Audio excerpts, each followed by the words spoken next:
বৈদেশিক বাণিজ্য নিয়ে আলোচনা করতে বুধবার চ্যাংড়াবান্ধা সীমান্ত দিয়ে বাংলাদেশে গেলেন ভারতীয় ব্যবসায়ীদের একটি প্রতিনিধি দল।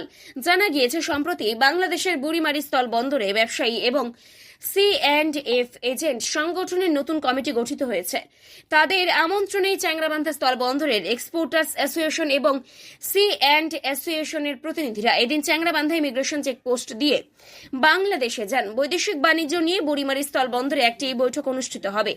এই বৈঠকে বাণিজ্যের গতি বাড়ানো নিয়ে আলোচনা করা হবে। প্রতিনিধি দলে চ্যাংড়াবান্ধা এক্সপোর্টার্স অ্যাসোসিয়েশনের সম্পাদক উত্তম সরকার, সভাপতি মনোজ কানু, C&F এজেন্ট অ্যাসোসিয়েশনের সম্পাদক বিকাশ সাহা, ভরত প্রসাদ গুপ্তা, অজয় প্রসাদ, বাপ্পা ঘোষ, মোহাম্মদ রমজান, প্রদীপ কানু, সঞ্জিত কানু, অমন কানু, পারস সুরানা, বাবলু রায়, গোপাল সাহা প্রমুখ ছিলেন।